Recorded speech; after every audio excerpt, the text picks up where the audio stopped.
There we go. All right, yeah, so thanks for jumping on. I'm not going to take up too much of your time, but what I want to do is take about probably 20 minutes, 30 minutes to help you optimize your rugby training. All right. A lot of people just go to the gym and they don't train very well, or they start something and they don't train very effectively for rugby. Even worse is if people aren't training, but I doubt if you're not training that you wouldn't, you'd be here. So if you're here, it's probably because you want to train better. Okay. So what I wanted to do first is, let's go through this. So every position has an ideal body shape, size, and strength. What does that mean? Okay. So it's quite obvious if you play, halfback or number 10, you don't want to look like a front rower, right? Because it's not going to be very effective, all right? You're going to be struggling to get yourself around the field, and you can't be struggling to get yourself around the field in those positions. And vice versa, if you're going to pack down in the front row, you don't want to be looking like a halfback, because that's not going to be very effective either, all right? You're going to be struggling. And that's one of the biggest things. So like when we train, we want to train specifically for what we want to become. Okay, so if you're playing in the front row, I'm going to need to make you bigger. It's as simple as that, because if you're big, then you have more potential for power. The more potential for power you have, yes, right, the more you can dominate the scrums, the contact, everything goes along with that. If you're in the back row, all right, or even second row, then you're going to have to get around the park a bit better. Okay, so what does that require? Okay, so that requires you having a lot of strength for how heavy you are. Okay, so it's called relative strength. It's supposed to be on it. And then we have anywhere in the backs where we're starting to look at how much speed can we have with muscle mass. Okay, so we want to make our backs as fast as possible, but also hold muscle mass. All right. So how you train creates the stimulation for adaptation. Okay, so like I was saying before, we have over here, we have our marathon runner. Now, world-class marathon runner, and he is super fit, but does that mean he's super fit for rugby? No, it doesn't. There's no way. Like imagine putting him on the rugby field, he'd get slaughtered. Maybe he could go to number 9 and he wouldn't get touched very often. But still, then, if he went to take the ball into contact, he wouldn't be very effective because he doesn't have the weight behind him. He doesn't have the muscle behind him. Shapes. All right, what about Usain Bolt over here? Okay, so look how much more muscle Usain Bolt has compared to the marathon runner. All right, this is sort of where we need to head towards for our outside backs. Actually, I would prefer my outside backs to hold more muscle than this and hold a bit more size. Because Usain Bolt is 6'5" and 90 kilos. Most outside backs these days, professionally, are about 100 kilos. There are exceptions to the rule, and the exception to the rule is if you are smaller in the outside backs, you're going to have to make up for in other areas. So you're going to have to be exceptionally skillful, and you can see that Mackenzie and a couple of the other backs that have extreme skill compared to power and strength. And then my favorite player of all time was probably Phil Ward, George Smith, 2 number 7s. All right.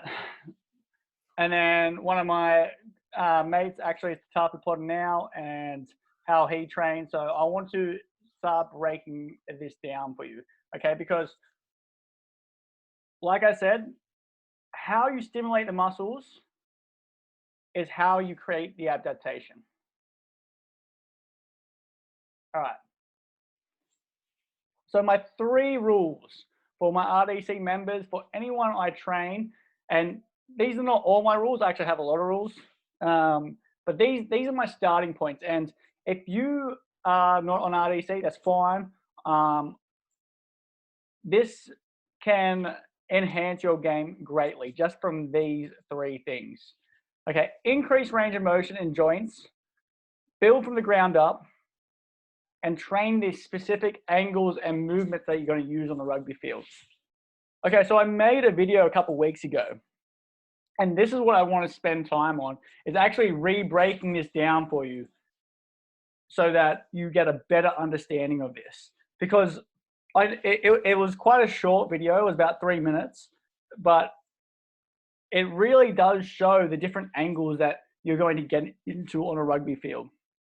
The only thing I really didn't break down into it was a scrum and tackling a little bit, but I'm going to show you the tackles that were missed in this video, and I can show you areas where they could have worked on, okay? So let's get into that. All right. I'm going to turn the sound off because I don't want to hear myself speak. All right. So let's fast forward. Let's watch this try. That's a pretty sick try. Matt, I think you're on here. Oh, there's a few in the waiting room, admit all.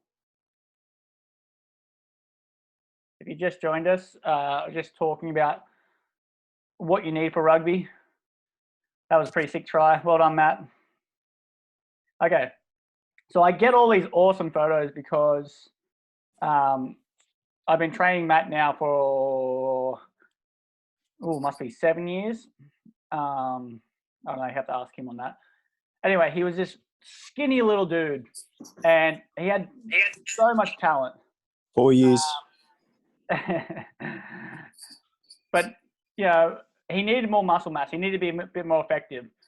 And the thing I said to him is, like, you don't want to do it wrong, because if you do it wrong, you're going to lose your speed. And, like, the thing that he already had was speed. So the main thing for me was, okay, how can I make you faster and get stronger and bigger at the same time? And a lot of rugby players make that mistake. I know I made that mistake when I was a kid. Okay, so, and his dad takes all these photos. So I get heaps of good photos, and it's always of him, and he loves it. All right, so let's have a look at this tackle for one. All right, so let's look at Matt's leg here. All right, he's got a lot of force actually pushing him here to his left.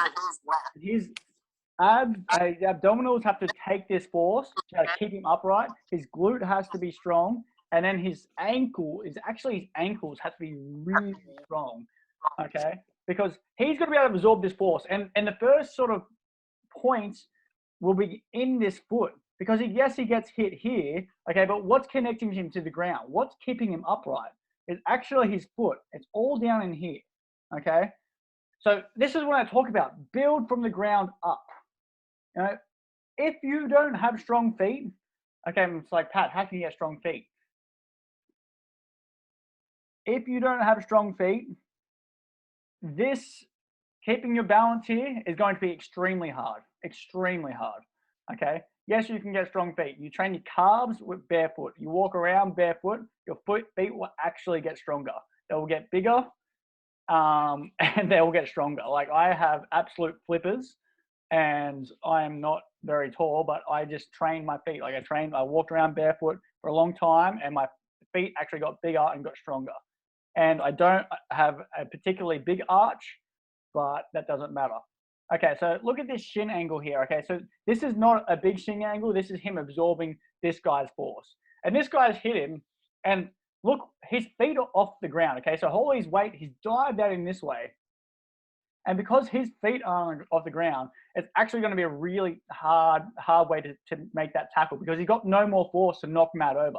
And Matt's just too strong, and is able to bust it out of it, okay? So let's have a look at that. So this is what I call farm strength, okay? So let's have a look what's happening here in this little video, okay? So I've got Matt, and he's carrying a ball, okay? So he's got weight in front of him, okay? So his core is already on here, and that's keeping him upright, okay? He is then dragging me on the sled, okay? Which is creating these shin angles here and him driving forward. All right, so this is locomotion, and this is actually moving weight and locomotion. And a lot of farm kids actually get their strength from working on the farm, you know, picking up heavy, awkward objects and moving them. And the big difference between city guys is that doesn't really happen. You know, in what daily life does that actually happen? It's not often. Where'd that go? Okay. So what we want to do is actually get you into positions where you've got to carry things, okay, and you've got to learn how to carry it, and that is a very important point. Is actually the brain adapting, so it learns. Okay, well, this is how I've got to do this movement. Okay, so let's move on. Let's go to the next one. Oh yeah, feel like that. I shouldn't make so many damn videos of Matt, but that's I've got. If you guys have content of you guys playing, please, yeah, if you guys have content of you guys playing, photos, videos, send them over to me, and I'll break it down. I can use it to help show you what's going on. I can show you where you get stronger, where you need to be stronger, where you're good. It'd be great. Okay, so this is a big one. Shin angle propelling him forward. Okay, so this is where I'm going to talk about training angles and movements. Okay. Where this knee is here, okay, it's behind this red boot, this knee right here. Okay, so that is then going down and so that's actually going to be over his toe. So he's going to have, his glute is generating force, all right, to get hip extension, to straighten out this leg. Okay, but it can't do that without this quadricep, which is going down and running over this kneecap here. If that quadricep isn't strong enough, he's not going to be able to generate this knee angle to drive him forward. And the more knee angle we have, all right, so or the shin angle here, which is this, okay, if that was more upright, like it was in the last photo, he wouldn't be actually going forward. This is pushing him forward, which allows him to sidestep this fullback here. So this fullback was standing here. He was actually in position, and Matt just ran around him. And that's sort of embarrassing for this guy, but it just goes to show how powerful Matt is and good at taking off and accelerating. But like, everyone can train this to some extent. Everyone can get better at this, but it's how you train. Okay, so let's have a look at the video that goes with this. Okay, so all our step ups. So have a look at this. All right, stop. Okay, let's look at this knee here. All right, that knee is going over the toe. We're actually starting to train this position. Okay, the big thing used to be that, you know, you don't train if your knee over the toe, all right? That came out roughly in the 70s, and it was a load of hogwash. That's all it was, okay? Because they said it was bad for your knees. It put more pressure on your knees, which is true. It does do that.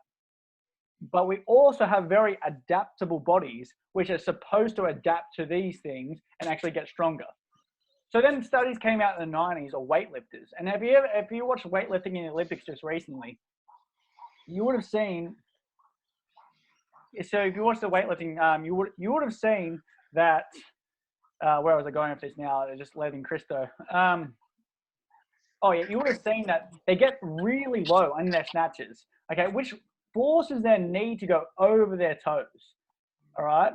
And so what they found in weightlifters was, well, these guys actually have far more stable ligaments and tendons and connective tissue than any other athletes. And they train with their knees over their toes. Their knees go way over their toes. So how could that be? You know, we've been telling people that they shouldn't do that. And so this is why I'm saying, okay, so this is where we need to train these positions, all right? Not only because that's the position we're going to get into on the field, which is going to allow us to accelerate faster, but it's also building the tendons and the connective tissue, all right, that are going to help protect you, okay? Because the last thing you want is an ACL injury. And some of them you can't help, but at the same time, if you start young and you start actually building up these positions and just gradually building them up with the strength, with the range, your tendons are actually going to be a lot stronger than most others, okay, most other people's. So muscles grow fast, but tendons take a while to build up, okay? They get less blood flow and connective tissue takes a bit longer. And it also comes down to what you're eating. You've got to be feeding your body the right nutrients for you to be able to actually use it. Okay, so now we're sort of getting the understanding, okay, I've got a training position. So step ups work really well for that. And that's just to build you up. Okay, so that's to bring blood flow. And if you do this movement, you'll find you get blood flow straight to this area. And that will allow you to get into deeper positions and push that knee even further. It's also building up this little thing down here called our ankle again. All right, and we need these strong ankles. Like look at Matt's ankle back over here on the field. That ankle has to take a whole lot of force for him to be able to drive off in that way with that toe there. That means this soleus here needs to be strong. All right, and the last thing you want to do is do a soleus because it is not pretty. Like it goes off like a gunshot. If you've ever heard one go off, it's not a nice thing. Okay, so let's keep going. Let's look at this more. So you see him working these. He actually did this video specifically for it. All right, we also have our Pelican Step Up, same sort of thing. Look at this knee angle. All right, look where it is over the toe. All right, we're now training these angles and movements that are going to enhance our rugby game. All right, let's go on.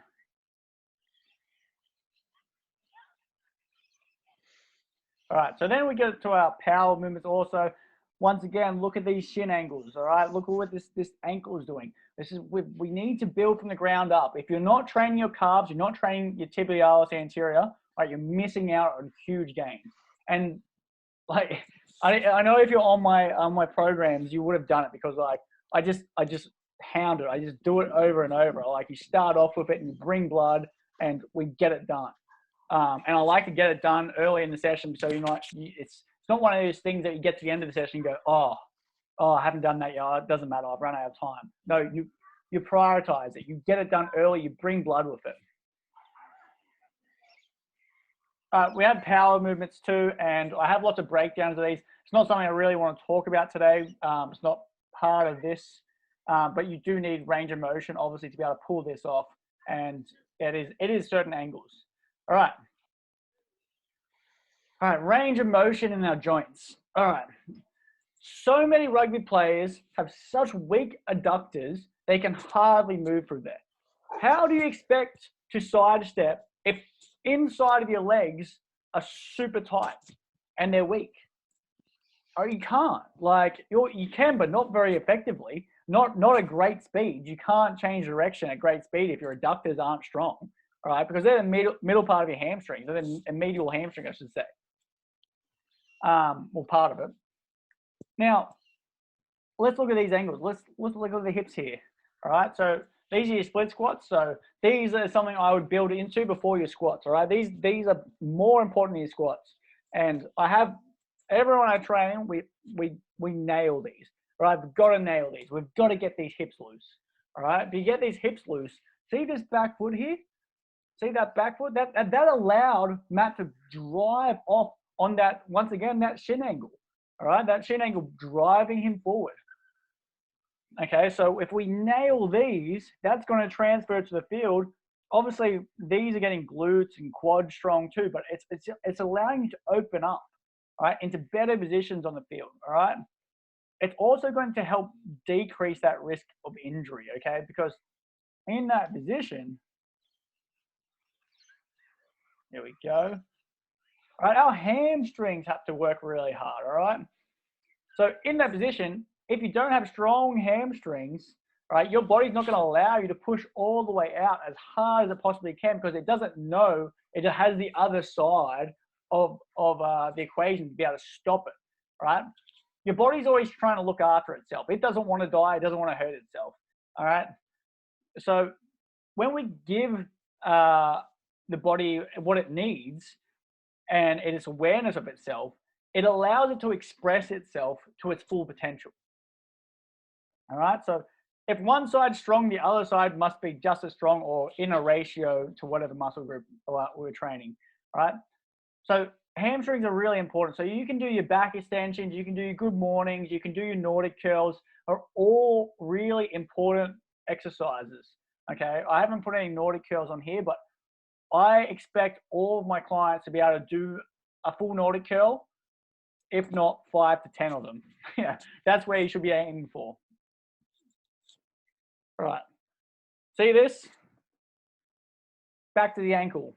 Back to train the ankles, range of motion, and build from the ground up. These are all three rules coming into one, so allowing Matt to actually keep pushing forward, right? Because he had people trying to tackle him, but his ability to get into better positions than them and actually drive forward allowed him to score that try. All right. Probably getting sick of me talking now. All right. He also, yeah, he has great tricep strength. We can move on for that. We do use chains and things. If you don't have chains, that's all good. You can use bands. You don't have to. It's just changing the strength curve, so making it change where it's hard and where it's not hard. All right.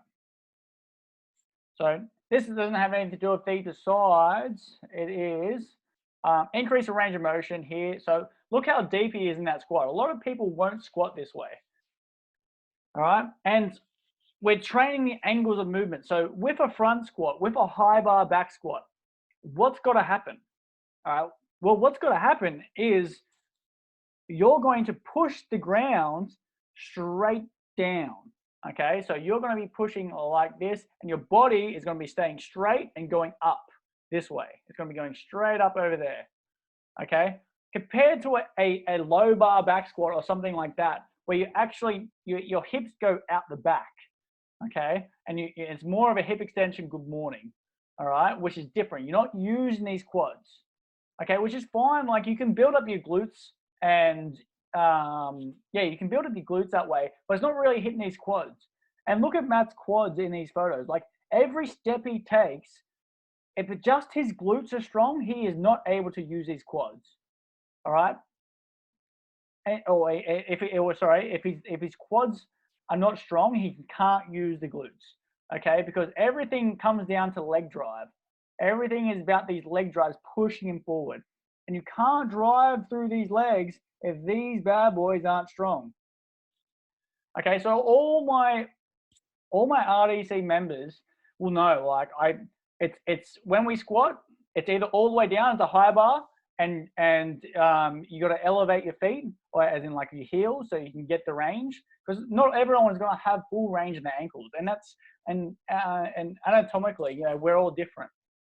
But most people can get all the way down if we put a block under the heels or something. We can manipulate it.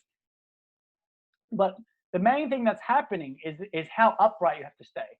Okay, and everything in rugby is actually pushing through straight through the ground, and it's more leg drive. Okay, it's never just glutes. Look at that, straight up. The other thing with front squats, it takes a whole lot more core work. Once again, you're staying upright, and the core was a big thing of him busting out of those tackles. All right, here's another one. So we see that. Let's have a look at that. Boof. That's 150. That's pretty good. All right. Well, that will do. Oh, that was half an hour of me talking. Stop share. All right. Cool. Does anyone have any questions on that, or anything like, or any questions at all? Just have a go. Dig in. If you'd like me to explain anything a bit more about leg drive, maybe. This is the first time I've done a Zoom talk about this, so it was quite interesting.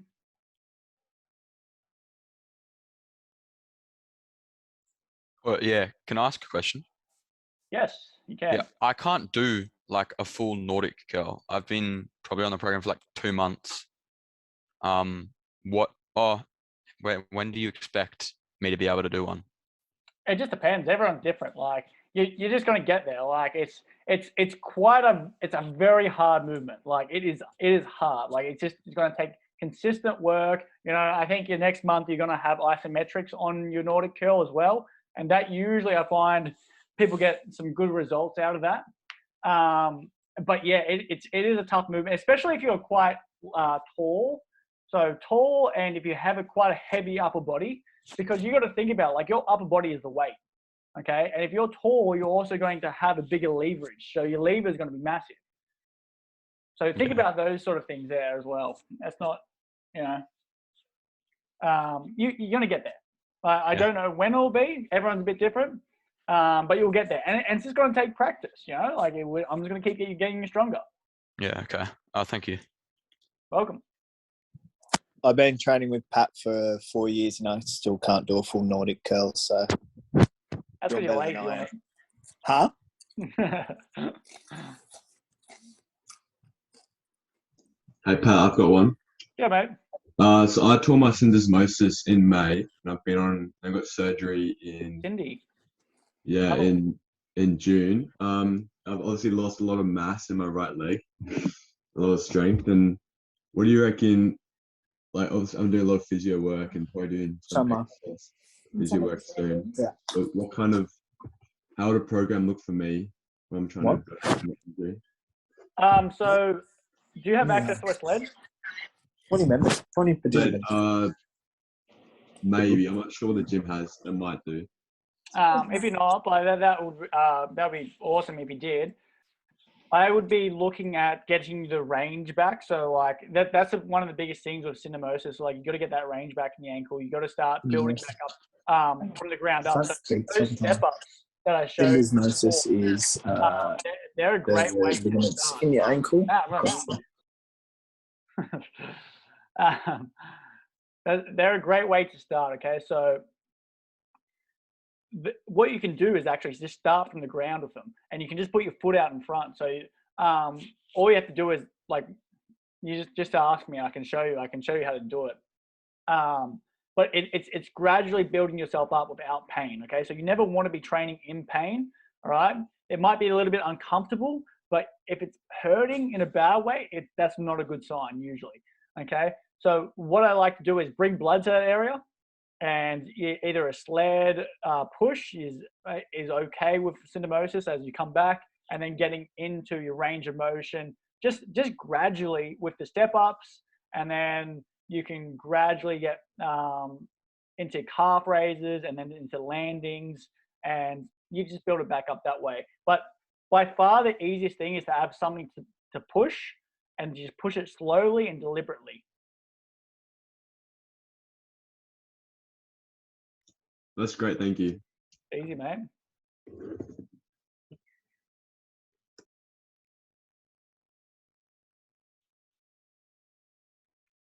Anyone else got questions? Got 2 Ahmeds on here. How good. Does that all make sense to everybody? Like, did I explain it in a way that like was like, oh yeah, that does make sense. Like we actually have to train properly for rugby or for speed, or it doesn't actually matter. Like there's better ways to train, and it's not bodybuilding and it's not powerlifting. You know, bodybuilding is typically for bodybuilders because they can train a shorter range because they don't need the muscle in those areas. Although if you look at some of the bodybuilding and you look at some of the better ones now, is that they're actually really mobile with it and they have better range. So there was something I wanted to say actually is when you use range of motion, you actually have the opportunity to build more muscle, okay? Because the muscle is being lengthened more and shortened more, creating more damage. We create more damage, we can create more hypertrophy. The thing with bodybuilders is that usually they do either partial reps or smaller reps, and they do them quite fast, okay? So when you do a rep quite fast, you're actually going to create that adaptation of trying, when you stop the weight, it's actually quite an eccentric load. It's like, think of your plyometrics. When you jump off something onto something, there's a lot of force going there. And so they're actually creating a lot of tear by doing that. It's not ideal for rugby because then if you continuously train like that, the muscle will get strong in those positions and hypertrophy to those positions. Okay, and yeah, it may look good, but does it mean they'll be strong on the field? Does it mean they'll be able to change angles really well? Well, probably not. And same as powerlifting. You know, powerlifting's 3 movements. That's, you know, they're your big lifts, but you know, like these guys aren't made for running and jumping and taking hits and moving weight or walking with weight.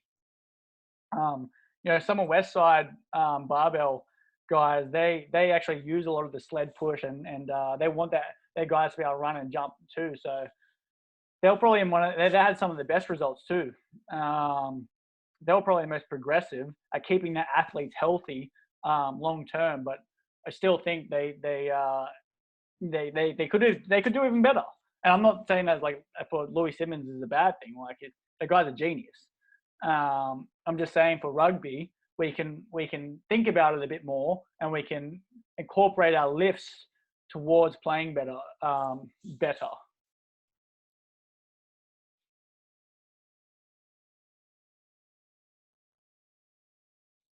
Does anyone else have any questions? Can ask me anything, whatever. What I ate for breakfast? It's pretty standard. It was steak and eggs and bacon. On that, do you have any idea how many calories you eat? Or anything? How many calories? I don't track my calories very often. Yeah. I have had phases where I tracked, not to be like, okay, I've got to lose weight, I've got to gain muscle. It was just out of pure intrigue. Like I was just like, yeah, sweet. Okay. I was just interested in it. But probably at the moment, I'm probably getting around 3,500 to 4,000. Yeah, And that's me putting back on muscle because I'm aiming to hit a 200 kilo high bar back squat.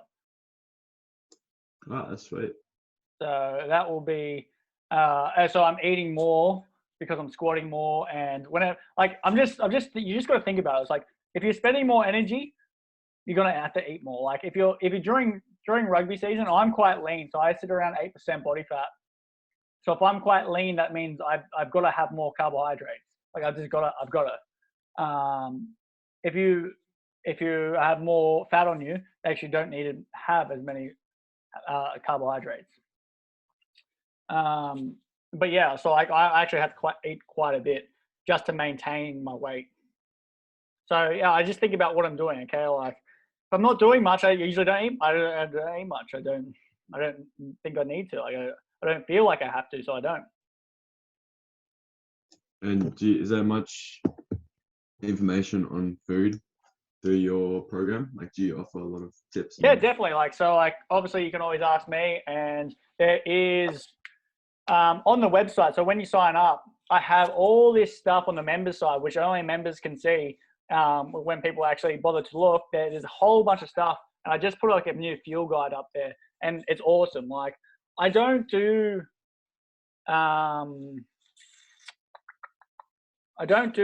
calorie counting. Like, you can calorie count. I don't care. I'm not against it. I'm nothing for it. Like, it's just a tool. I do say like maybe count your calories for the first 2 weeks, and just to get a rough idea of where you're at. But yeah, then I have my fuel guide. So it's all about optimizing your body for how it should run as well as possible, because that's what we want. Like, that's what I want for you. I want you to be healthy. All right. If your body's healthy, you're going to be able to use your brain better. That's number one. If you can use your brain better, automatically you're stronger. Okay, because being strong isn't so much about having big muscles. Big muscles helps. Big muscles creates potential.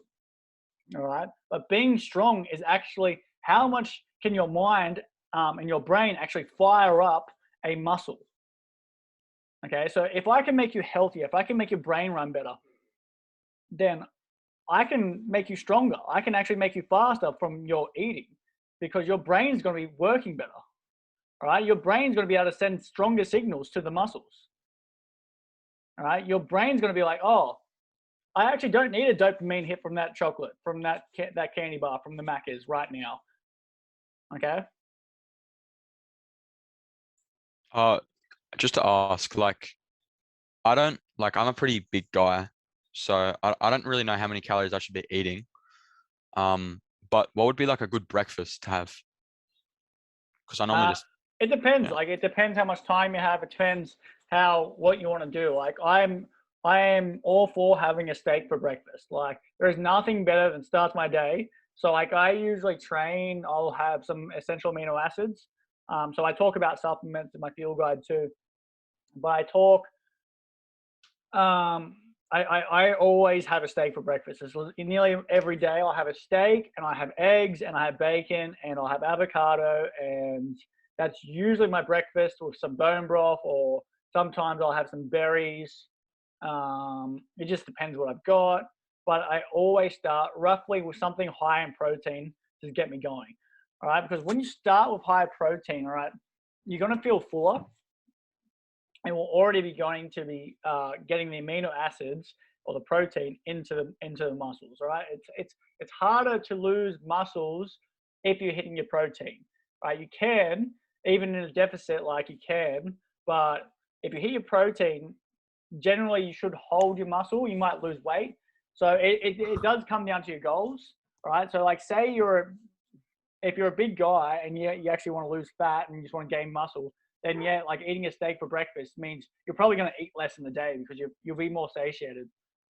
And then like if you're a skinny guy and you want to put on weight, you actually want to have something really sugary because you're going to get this different hormonal response where your body's going to be like, oh, I actually just want to keep having sugar. So like if you have like apple juice for in the morning, just say, if you have apple juice, you're going to be hungry all day long. All right, your body's just going to want to keep pumping insulin and pumping glucose into the cells or doing something with it. Okay, so like what you eat really does matter. Yeah. Okay. Okay, so like high protein in the morning. Yeah, have a look at the field guide and you can chat to me. I might need to update it. I'll check it on the website. I might need to update it. But yeah, if you can get high protein in the morning. And then depending on your goals, like if you got to put on size, then you're going to have more carbohydrates with it. But protein in the morning, and I'm not talking about cereal. Cereal is rubbish. I'm talking about like real protein from usually an animal source. It's far better protein and far more absorbable. Yeah. Okay. Thank you for that.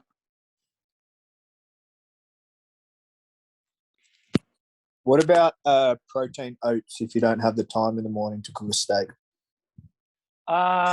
It depends. Like I wouldn't go for oats very often, only because, okay, now we're going to go deep. Not too deep. I'll keep it short. So if you want to feel good, how can I put this? I'm trying to think of how I can make this sound as simple as possible. Okay, so we have our brain, right? And then we have our gut. They're constantly talking to each other, okay? If our gut is upset and not working well, it's full of our neurotransmitters. Now, our neurotransmitters pretty much signal to our body about how we feel, what do we want to do in the day, are we motivated, are we not motivated? So thinking about that, our gut is really important to us. Now, there's this big thing going around. I'm not sure if you guys would have heard of it. Some of you may, but you know, you can sort of destroy your gut. Not destroy, but you can get IBS, and you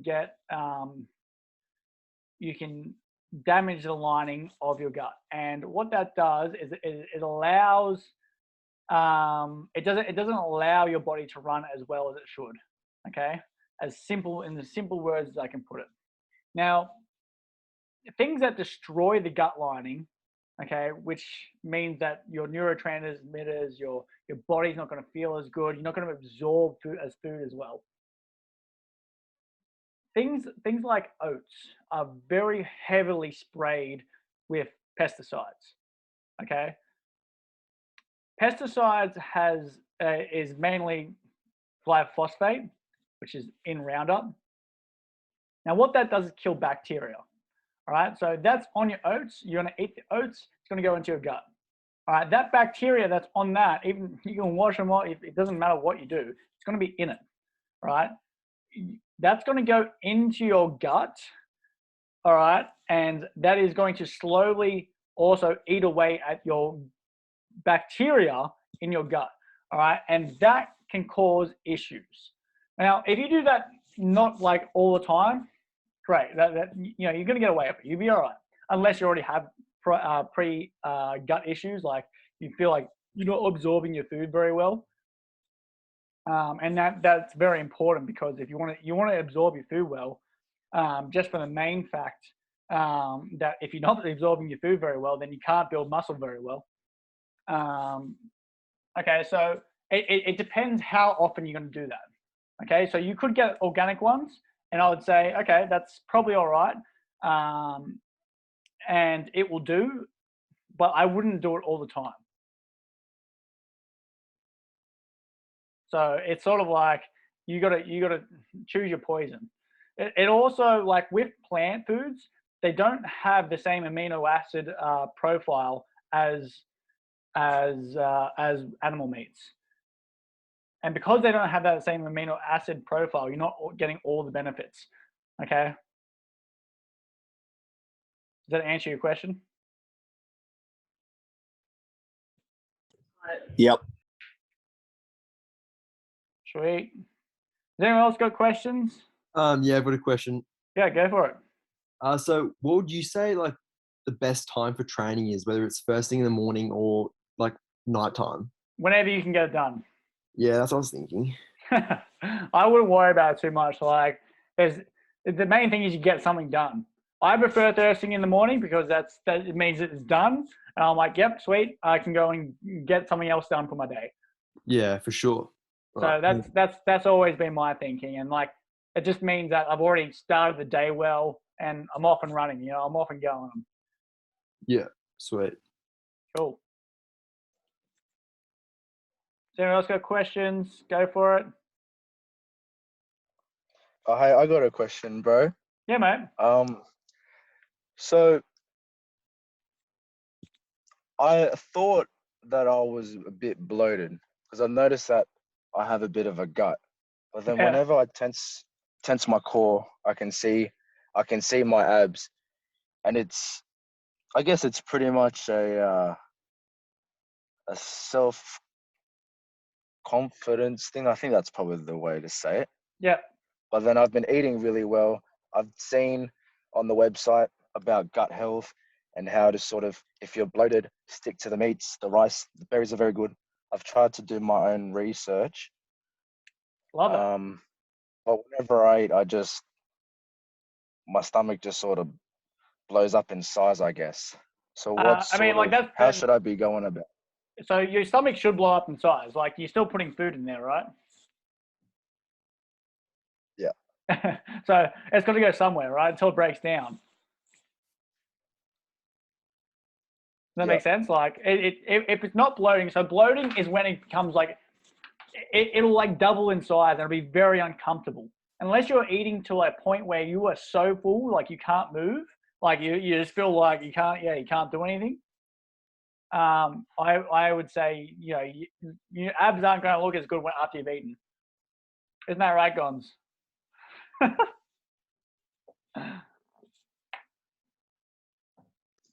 Do you recommend creatine? Creatine's great. Yeah. Creatine is one of the most researched things there in terms of supplements there are. It's one of the safest. I would say you should get your diet right first. That's more important than using creatine, especially if you're eating a lot of red meat anyway. It's full of creatine. Yeah. Any other supplements, I guess? It just depends. It just depends on depends on the goal, mate. It depends on what you want to achieve and how much you want to spend. True. Thank you. Yeah, another question from me. Yeah, mate. So at this point in time in the season, in terms of like gymming, like for example, bench and squat, should you be doing like a higher weight and less reps, or a lower rate and more reps? So I understand the difference is like you're going to gain more muscle from doing a lower weight and more reps, and then you're going to get more strength from doing a higher weight but low reps. So what do you think's like just better, I guess, for this point in time? It depends on what you've done beforehand. Like, you should be building into the season, so you're peaking right at the end of the season. If that makes sense. So Yeah, like, it does make I sense. like all my athletes during the season is to be doing only 2 to 3 sessions a week, roughly, and be building properly. So by the time you hit finals, you're absolutely like, you're ready. Like you're as strong as you've been, and you've hit some PBs, and you're feeling good. Yeah. You're feeling like a boss, and you're going to go out there to dominate. Yeah, for sure. Yeah. So that's like a whole cycle thing, and it would also depend on your goals. So hard to say. Like it is hard to say that one. Yeah. Thank you.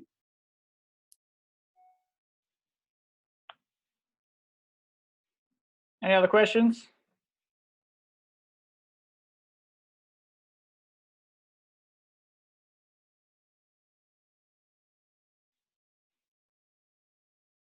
No, sweet, everyone. All right, cool. Thanks for jumping on. I hope you got something out of this. I'm going to try and do these more often. I'll do it at least once a month for all my members, and you can ask me anything, and I'll try and dive deep into more topics that can really help you guys out. All right, guys. I'll catch you later. Thank you, Pat. Thank you, Cheers. Bo. Thank you. Bye. Cheers, Mike.